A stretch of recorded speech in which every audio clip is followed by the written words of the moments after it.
Here we are. You know, it was going to be Robots Week. Robots Week.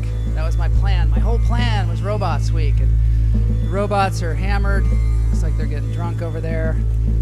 We're going to have Robots Week another time, perhaps next week, because I got an invasion of Tommies. It was a Tommy invasion in the show. And, you know, I have to thank the robots because they're probably controlling all of my behavior at this point. Yes, robots. If you go to Pittsburgh, they say, got some robots. I still haven't heard from my Pittsburgh contingency on that, but I do believe they say robots.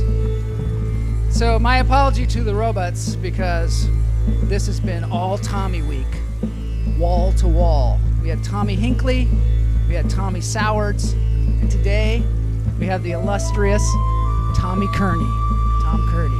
He calls himself Tommy. I call him Tom. Let's jump into this thing and have some lunch therapy, because God knows we all need it.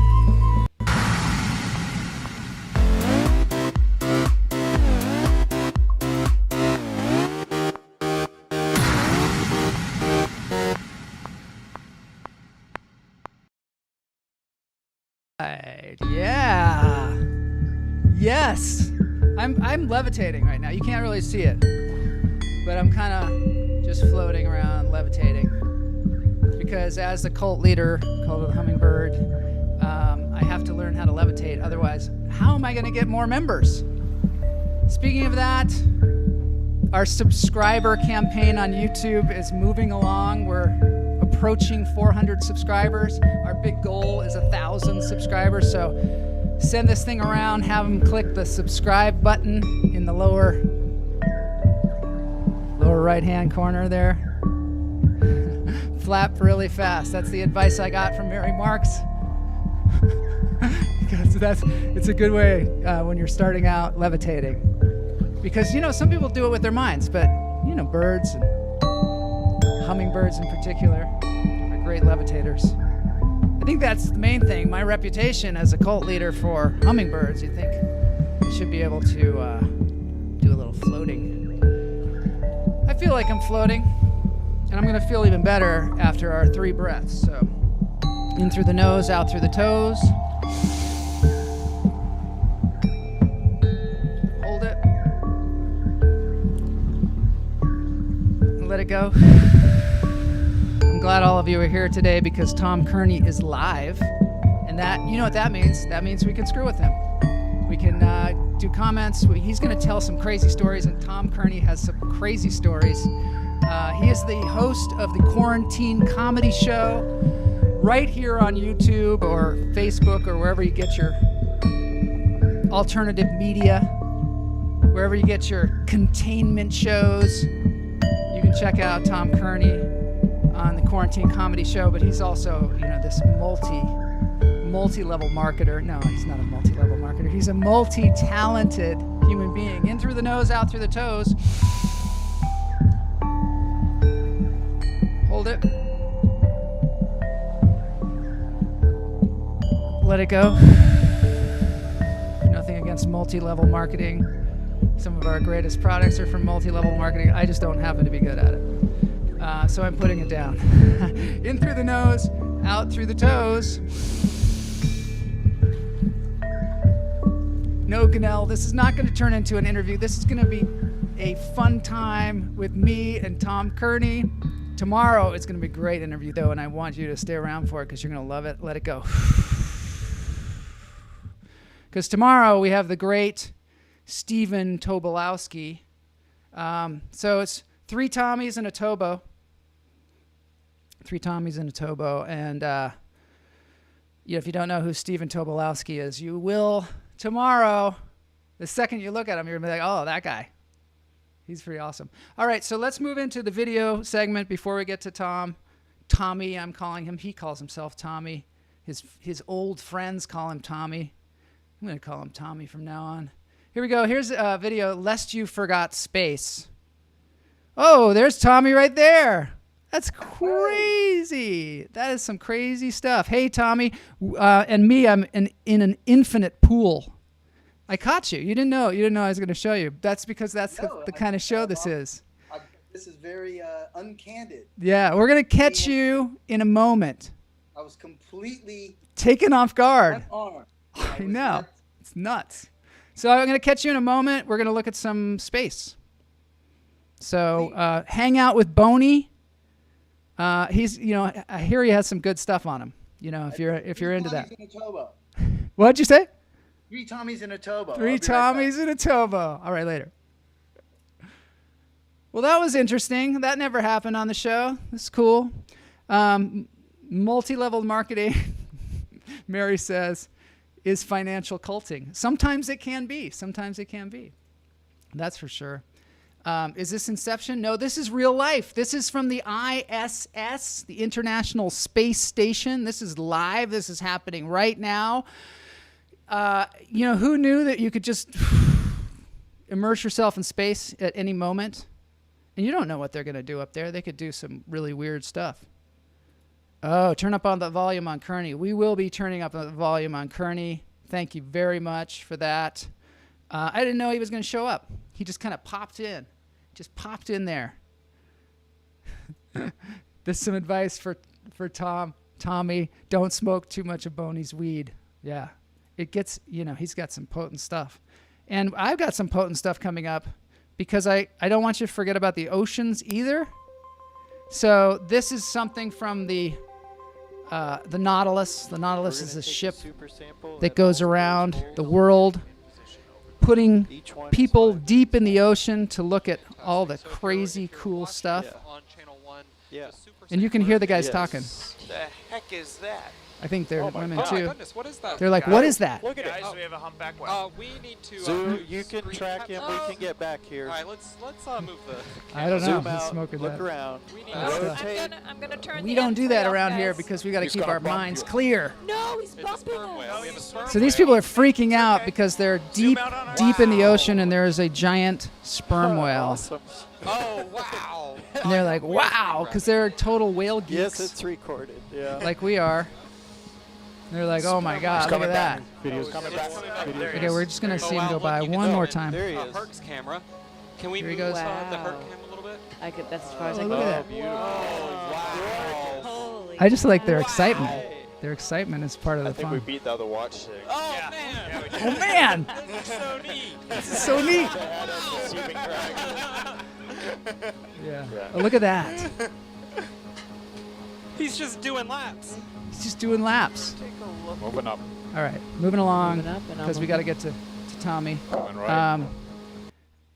Okay, so I've got a roller coaster problem. I think. I don't know if you all agree, but this is at Kennywood, which is in Pittsburgh, where the robots hang out, and this is called Phantom's Revenge. Of course, we got to get to the part of it because. So, why do I like roller coasters? I wonder why they call them sperm whales. There he says. It's a great question. They might wonder that too. They're like, dudes, why are you calling me that? I'm gonna call you sperm humans. Why do I like roller coasters? I was thinking about. The lawyer chimes in with the word Latin, just the word Latin. The thing that I like about roller coasters is that they tend to tell a story, and of course here on Lunch Therapy, we love to tell stories. Tommy is going to tell some soon. But it's like, you can't see where it's going. You don't know where this story is going. You can see some of the other tracks, but you're not sure what's going to happen. You can kind of guess. And sometimes you can't even see the bottom. But that's the way a good story is. This is a metaphor for a good story. And sometimes it starts out kind of slow, like a Chris Shane story. And then it just picks up speed, and it's just like, whoa, what the heck's going to happen next? And I also find that roller coasters have they have a sense of humor about them. It seems like it's like they're messing with you. Like we're gonna mess with Tommy Kearney here in a minute. I just want to show one more because this is another. I think it's the next one. Yeah, this one is a good example of one of these roller coasters that tells a crazy story. You're like in some mine or something, and it's like, hey, I'm gonna tell you a story. This is the part where we'd be like, hey, Tom Kearney, tell us a story. And he'd be like, well, Joel, you know. And you'd be like, Tom, this is kind of a boring story. What are you talking about? You're all this exposition and everything like that. And then all of a sudden, whoa, what the hell is going on? Look at that. Are we upside down? Tom, stop this crazy thing. Yeah, so this is a very good example of that. Storytelling. This is a storytelling class. Zoom class on storytelling given by a champion storyteller. And now we're moving on. Okay, everybody. That's enough of that. And we might just, Tom's kind of worried now because he just thinks like I'm going to pop in at any second. And he can't hear me talking either because I have not mastered that yet. He has no idea what I've been saying about him. He's probably going, when am I going to be on this thing? Chris Shane, there he is. The master storyteller himself has joined us. Great to see you. Ganell says it's a metaphor for lunch therapy. Yeah, you don't know where it's going to go. You don't know what twists and turns we're going to take here. You don't know if we're going to have blue curtains just opening up in the background. Kamala does not like, not me too much. She doesn't like roller coasters too much. That's their vomitus, right? So one of the things about the show is you can chat on Facebook, Twitter, wherever the heck you are, Twitch, and we'll see them, but late. So you can mess with Tom and try and throw him off his game. After much anticipation, I'm going to bring him on, but let me just show you a couple of things.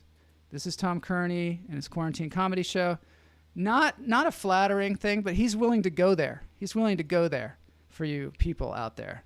And, that's Tommy Hinckley, not to be confused with Tom Kearney.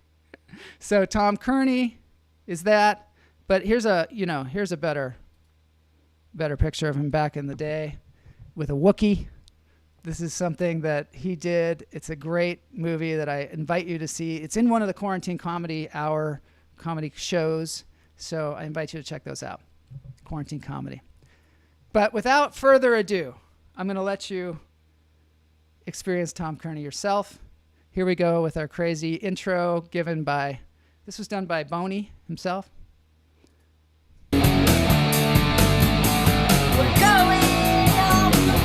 That Boney. It's got some pipes.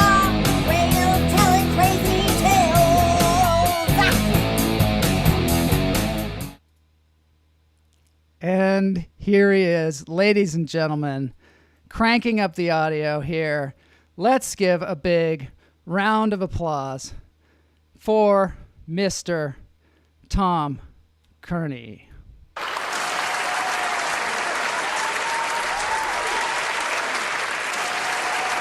I'm sorry, I get a little. I don't like roller coasters. Okay, they just. What? Give me a second. I'll be all right. It's great to see you, Joel. It's great Holy to have cow, you I miss here. You look fantastic. Sorry about the technical difficulties early on, but you were such a professional. You just rolled with it. We couldn't even hear what you were saying probably, What? but you were just there, present in the moment. And that's what I appreciate I about feel you. very at home with technical difficulties. If everything's smooth, that's when I start to feel a little off. So, yeah, it's good to see you, Joel. You look Great to see you. fantastic. Thanks, man. You know, I've been moisturizing. I can see that. You look Yeah. very supple. I do, Your don't I? skin is so clear. It's not crepey at all. I know. It's weird because I've been using the product Crepe Erase, which is endorsed by your friend and mine, Joe Fury. I can see that. I can see it's working. It's kind of a multi-level marketing thing, I think. But you know, God bless him. God bless him to be endorsing products like that can help all of us as we get into our older years. You know, it's funny. I'm hearing all these commercials now, especially like on Pandora. You know, Yeah. For $5 you can get the Pandora with no commercials. But I you just won't pay enjoy it. these commercials so much. I Yeah. pay them They're so I good. can hear some. Yeah, like the one that I heard the other day was like, you don't have to live with the new normal. If your penis is hooked to the left or has a strange bump, you don't have to settle for the new normal. Check your doctor, and it may be something that you may want to look into. I'm going to have to stop paying for Pandora and so if they can fix to like get a the real crooked, information. penis and some crepey skin all in one, I think that you'd have a really good product there. I think that Joe could probably do some kind of crossover with them. And you know. Sure, for sure. Ganell For sure. says, Well, can they you know, fix speaking that? Speaking of levitating, you know, did Yeah. you hear about this guy? That these pilots were coming in to LAX and they're saying, "Yeah, we just passed some guy on a jetpack." Did you hear about this? No. It was it's like these guys up at like 3,000 feet in the air going on a jetpack, going past airplanes. And it wasn't just the one airplane that saw him; another one saw him too. Do they have video of this, or is it just one of those? I don't think they do, but they have it on. They have the recording of like Of the guys. the Breaker air traffic one, controller. or is that like Yeah, truckers? that is- Breaker, Yeah, and I breaker was just 9. looking We at got a myself and I bear think- following I us. think that they may see this and think it was me. You know, like. I have long wanted to have a jetpack, but a safe one. I think it's coming. I think You know, they've been saying that for so long. Back in the day when we were watching Evel Knievel jump the Snake River Canyon, we thought, hey, next we're going to have jetpacks. Nothing. Yes. Yeah, that's funny. We jumped everything we could with shopping carts and whatever it took. Skateboards, bicycles. Did you build little jumps in the road where you had like wood and logs? Of course. Yes. And then we would even like lay bodies like buddies and stuff, and we would lay people down to jump over them. Oh, yeah. My friend Sam Swanberg, who is now an upstanding citizen. In fact, he's a judge. He had So he a can't he had a be dirt trusted. bike. He had a dirt bike like with an engine on it though, and he'd drive around he had this huge property through the woods, and he said to me, Joel, I'm going to set up a jump, and And I was like, oh, am I going to ride on the back of the cycle and you're going to jump? And he's like, no. I need you guys to lie down in front of the jump and I'm going to jump Right. you. And of course we Right. did. Because Yeah, that's we the did way that we with were. skateboards too. I remember landing on somebody, and but it was all like, okay, you're next, you know. So you had to like lay down next, you know, it was coming. Yeah. So yeah, we did stupid shit when we were kids. It was what made it fun, you know. It's what made it fun. And some of us made it out. You know, Chris Shane says, because Cade said he liked The Rocketeer, or Chris Shane says, my grandmother loved that movie. Which one? The Rocketeer. Oh, The Rocketeer. Yeah. Was yeah. it? Oh, my grandmother. Well, are you talking about the actor in it? No, he loved. Who was the actor in it, by the way? Was that you? No. I think it was Pierce Brosnan, perhaps. That I was too short. I think it was Pierce. But you know, like I always wanted the wristwatch that you could talk into, like Dick Tracy. You remember that? We have. And all that. We have that. Isn't it great? We don't use it though. But we don't use it. No. We finally have it. We don't use it. No, we have stuff to, you know, talk to Siri to turn on our lights. We have way too much. Way too much. What I'm trying to say is the jetpack is right around the corner. It's right around the corner. I do. I have seen some of them. They go out over the water, because when they originally invented the jetpack, they had pilots pilot them, and still they almost kill themselves. It's way too dangerous. Way too dangerous. I think it's something's coming. So, you know, if the airplanes are talking about them at 3,000 feet, they're there. I gotta get some footage. It's gonna be fun. What I want is a flying garbage can. When I was a kid on In Search Of or something like that, I saw a guy in a garbage can flying around, and he was totally upright, and he was safe. You know, seemed safer somehow because he wasn't just dangling. Safer, not exactly safer to fly in. Yeah, safer. All right. So speaking of safer, I hear that you have some crazy stories to tell us, and I would like you to embark us on that journey.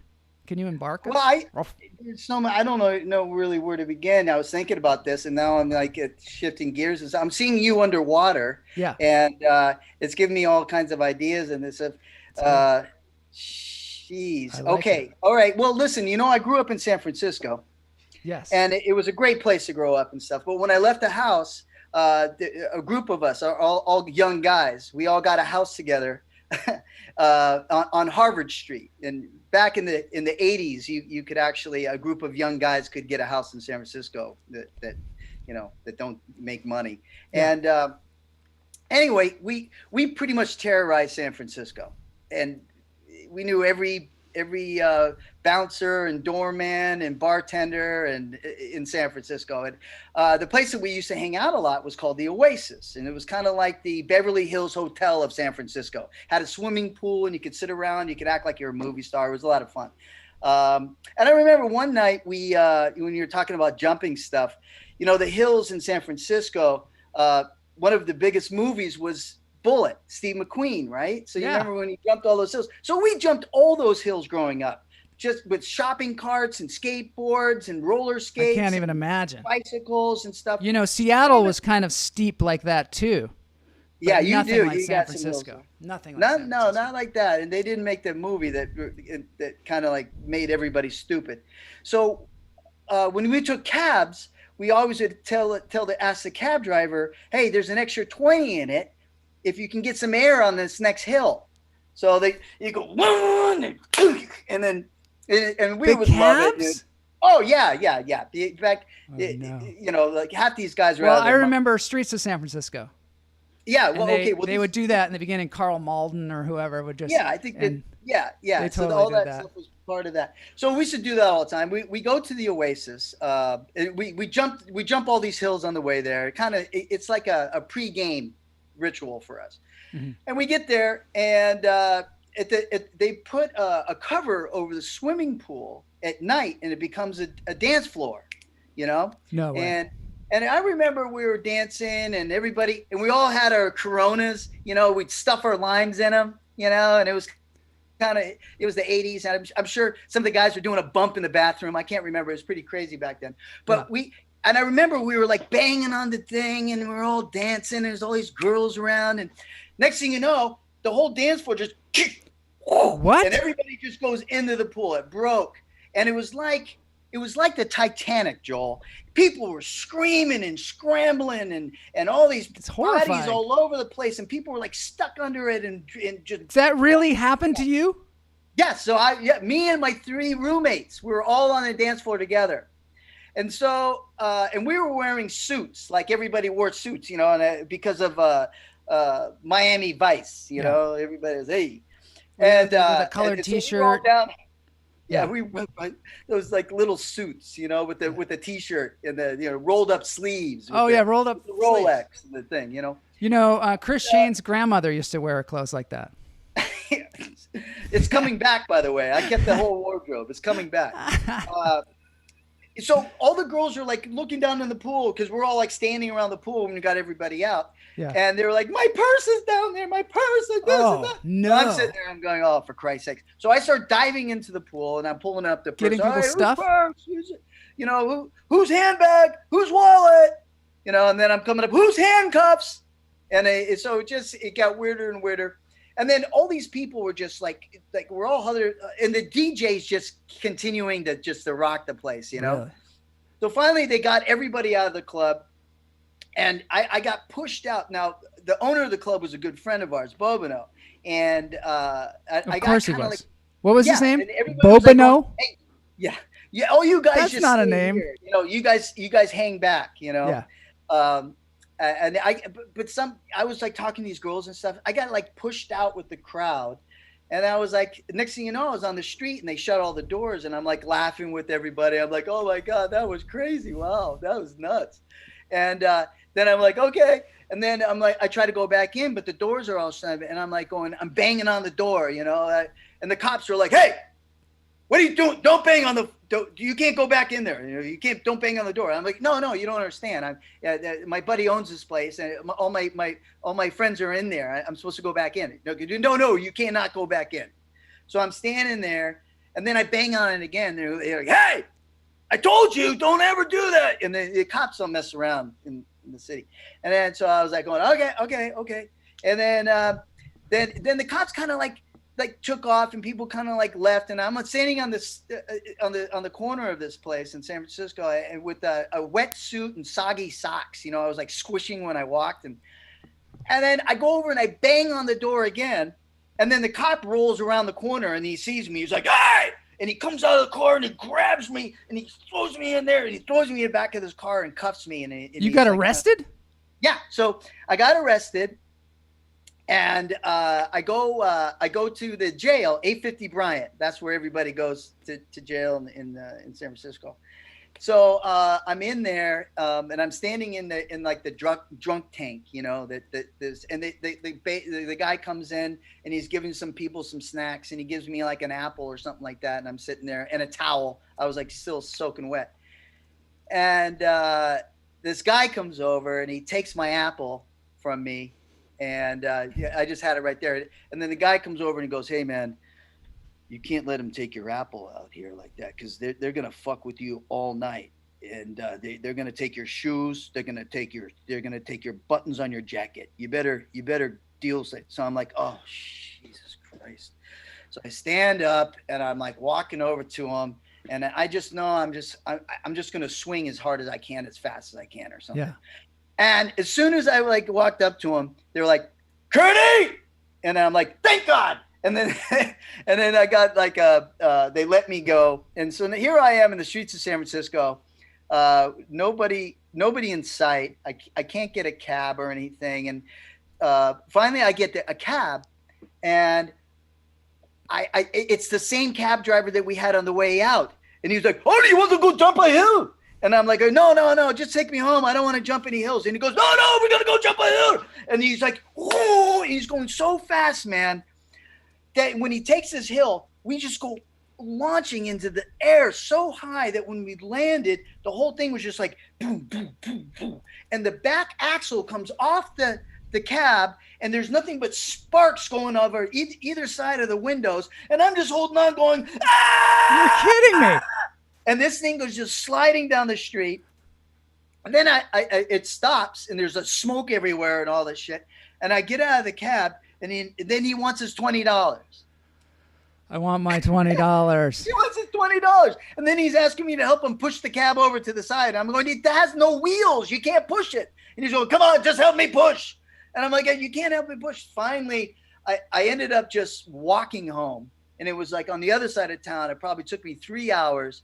It was 4 a.m. And here's this little white kid in a soaking wet suit walking through some of the worst neighborhoods in San Francisco in the 80s. And nobody would fuck with me because they knew that I'd have to be crazy to be doing that. Anyway, I got home and I was just like so pissed. I was like, you motherfucker, you let me out there. And they were like, hey, Tommy, we thought you went with that girl or something. We didn't know. Yeah. So I kind of forgave everybody, and then I took a hot shower, and then I was reading the paper the next morning, and Herb Caen was a big columnist. Did you ever hear of Herb Caen? Yeah. Oh yeah, okay. So Herb Caen, I open it up and I'm looking at it, and I'm looking at the Herb Caen column, and it says, the headline says, "It had to happen, and it did." Last night at the Oasis. Is that when about the dance? Yeah, the cover over the swimming pool, the dance floor of the swimming pool broke, sending all the party goers into the pool. And then it had a little thing. It says it was Billy Idol's rebel yell that got the crowd overexcited. And they jumped up and down too much, and they we were jumping up and down with the collapsed the rebel thing. yell. They were going to blame it on the dancers. Yeah, they blamed it on Billy Idol. Was it really Billy Idol?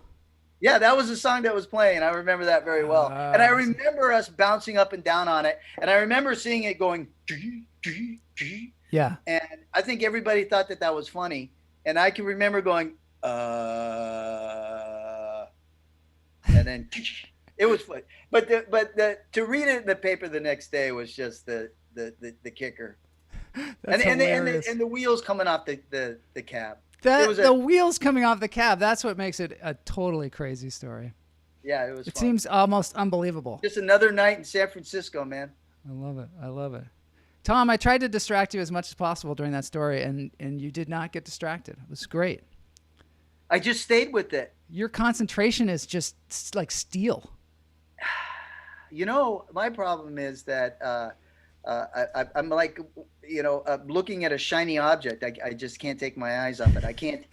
I'm not a multitasker is what I am. I'd be great. Like in, I don't know if you put me in a situation where you had everything just dying around me and I was like, yeah, everything's fine. I got it right here. Like that guy in Star Wars. Yeah. Almost there. Red leader to blue leader. Come in, blue leader. There. Almost there. Those guys are great in the end. Pull up. You're too low. Hey, I had a clip to show from your movie. This is the craziest Studio thing. Wars? Yeah, you did that Star Wars movie where you played Luke Skywalker. Ganell wants to hear one more story, but I don't think we have time, unfortunately. But we'll have to bring you back on. That was like 5 stories in one, really. That was like and that's a big compliment from Ganell because he doesn't really like anything, and so when he says he wants to hear another one, I mean that's a big deal. Okay, I got a real quick one for you. Okay. My wife and I's our first date. This is another San Francisco story. Our first date that we ever had, real fast. Our first date that we ever had, we were at Pier Street Annex in the marina, and that was called the Triangle. There was 3 bars right there, and we all our buddies, all my roommates and stuff, we all had these motorcycles, and so we see these girls, and they're really hot. And I'm seeing this one, and she's like really cute, and she was like, "Oh yeah, are those your motorcycles?" I go, "Yeah, whatever." And she goes, "I go, you want to go for a ride?" Back then, there was no helmet law or anything. It was just jump on the bike, we'll go. Yeah. And as soon as she gets on the bike and I just boom, boom, boom, we take off, we go whoa, right in front of everybody. Did you make a sound with your mouth, vroom, boom, vroom, or was it the motorcycle? It was more out of me, but it was more dramatic. That's part of your technique. Yeah, because it's more dramatic if I do it. With boom, and from back in the day too, when you were just riding a bicycle over some neighborhood friends, you had to make that sound. The cards and the spokes. Yeah. So anyway, You're on the So motorcycle. next thing you know, all these cops are like just after us. That was one of the things. We had a lot of cops after us a lot of the time. And I'm like, hold on. And and I'm just wham, and the motorcycle didn't really do that. I did that. But we ended up we outran all the cops, and we were at Coit Tower overlooking the city. It was very romantic. And we were sitting there just kind of talking, and she was like, that was crazy. Don't ever do that again. And I was like, I'm sorry. And then we had our first kiss. And then she goes, I got to go back to Pierce Street Annex because all my friends are there, and that, you know, I got to give some people rides home or whatever. And I was like, I can't go back there tonight, not tonight, because what we just did. She goes, okay, all right. So I went, and I'm dropping her off, and next thing you know, all the cop cars are like boxing me in. Like 4 cop cars are like flying in, and I'm like, get off, because I can get off on this one spot, right? So she didn't get off fast enough. I totally blame her. And I get tackled by these cops, and the bike goes on the ground and everything. And I got picked up like a rag doll and thrown on a hood of a cop car, then cuffed and then thrown in the back of a cop car. And then she comes over to the window and she goes, I'm so sorry. And I'm like, look, call Steve, call Jason, call these guys, you know, the Northern Station, all my cop friends. And then she was like, oh, wait. And then I'm like, the guy's driving me to the station, and I'm cuffed in the back. I'm like, look, I'm really sorry about all. He's like, don't you say a fucking word. And he was really pissed off. Finally gets a call, and he's like, oh, for Christ's sake, Steve, you know what this kid did? And he's like, all right. So I'm cuffed. He brings me into the station, and I'm cuffed to this thing. And then finally the guy grabs me by my shirt, and he's marching me through the station. And I'm like, something good or bad is going to happen right now. And then he throws me out the back door, and then there's Mara and my buddy Steve standing there. And I'm like, I'm going to marry that girl. Really? Yeah. And then, so here's the thing. He goes, Tom, I can't keep doing this for you, This man. is your wife now? Yeah. 26 years later. So I'm like, I can't keep doing this for you, Tom. And I'm like, all right, I'm sorry. I know. I got to change. I like and he's like, so I had to go back to the station with 3 bottles of Johnny Walker Black, and they had to be a certain size, each one in a separate bag, all in one bag, for the arresting sergeant, the sergeant on duty, and the arresting officer. Oh, you're smart.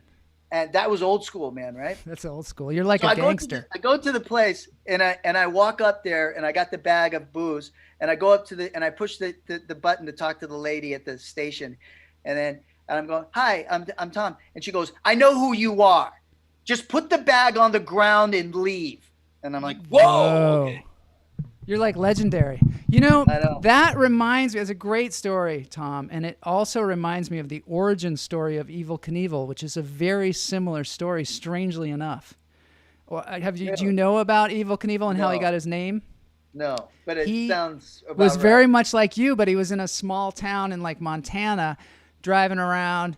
And I think it was Butte, Montana. And he drove around on a motorcycle, and the cops all knew him just the same way they all knew him, and they all tried to catch him, and they could never catch him.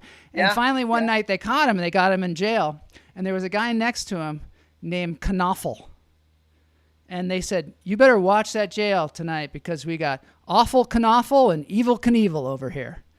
And he liked the name so much, he was like, I'm going to be Evel Knievel. And then, weirdly enough, he met his girlfriend by driving around on that bike, and he asked her to marry him, and they were married for like, I don't know, 30 years or something before the money got to him. Story, man. That is very similar. Yeah, you were a young Evel Knievel.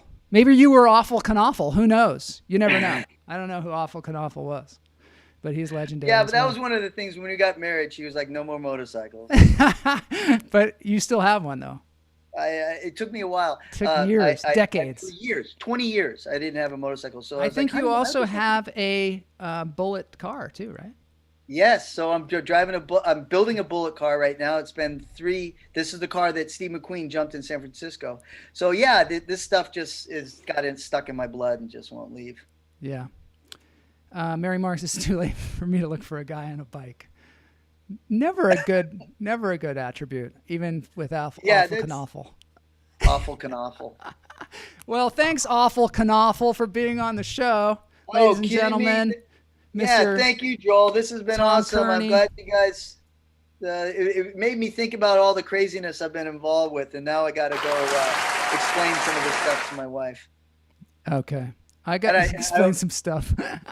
I was hitting the applause button. Oh, I'm sorry, I can't hear, but you're at a disadvantage because you can't hear the effects. Someday I'm going to get the technology on that. Let's just see what some of the folks are saying. Mary wants a guy that doesn't live that long. You see it? I don't know what you're doing. Hold on. I can't see this. Oh, Jeannie Sykes. Yeah. Very romantic story. It was very romantic. Kamala says you want a guy. Mary wants a guy that doesn't live that long. See, that's the thing about guys on bikes. I wasn't supposed to live past 30, and that's what my wife keeps telling me. You were going to be like Jim Morrison or Jimi Hendrix, or I was supposed to leave a good-looking corpse. I don't know what happened. It's too late for that. Crepe erase, buddy. Crepe erase. Just get yourself some crepe erase. I'll hook you up with old Joe Fury. And thanks so much, Tom, for being on the show. I'm going to have to end the show. I miss you, man. I miss you too. I miss you too. We'll have to go. Hey, listen, the Bull Car's almost over. I mean, it's almost done. In fact, I'm going to go see it later today. 3 years in the making. And as soon as this thing is done, you and me, man, we're going to go out there and bird dog some chicks. Okay? I think you're speaking to a younger me. No, you got all that crepe on. You got in the my crepe awful as well, canawful days. No, you're back, Joel. You're back. Don't tell my wife that. I don't. Because she'll be like, he's not back. Trust me, he's not back. Trust me. And he's not gotten on any goddamn motorcycle either. Okay, guys, go out, have a good time. There's a reason we've lived so long. Tom, all right. There must be a reason. Tell me there's a reason. There is definitely a reason. There's a purpose. Keep making everybody laugh. Chris Shane says, good show, y'all. And we're going to move on to the dance break. Thanks, Tom, for being here. I'll see you soon. Hopefully we'll have you back on the show another time because you're a blast. Thanks, brother. Thanks, man. All right, that was Mr. Tommy Kearney of our 3 Tommies week. Tomorrow, Kamala wants me to tell that story when we went to a play. I will at some point because it is quite hilarious. But today, we're going to go into our dance break with one of my favorite bands. I have a lot of favorite bands. And that was super fun. I have a lot of favorite people. I want to thank Tom Kearney and Tommy Hinckley and Tommy Sowards for being on the show this week and making it a really special week. Tomorrow we have this super special Stephen Tobolowsky. I think you'll find him delightful. I'm sure you will. And also, I'm working on Michael Monks, who's another just awesome actor and my acting teacher. We're going to get him on next week, I think. But here we go. Now, enjoy the beautiful Running Mates. Here they are. Rock on, goldust woman. Singing a Fleetwood Mac song. Take your silver spoon and dig your grave.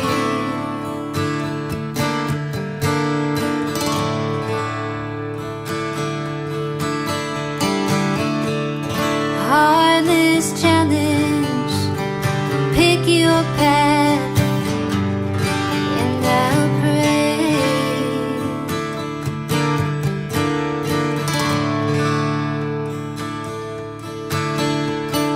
Wake up. This must be good. I'm in the morning. kind of quiet. See your sunrise loves to go down.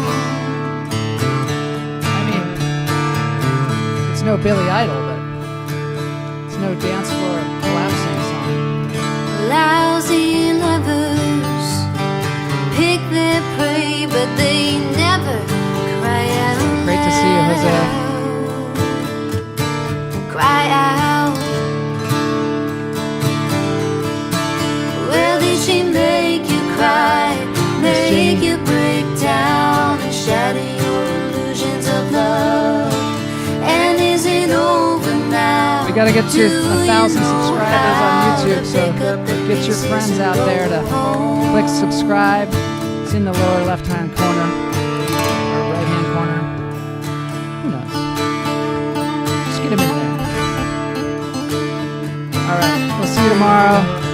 Stephen Tobolowsky.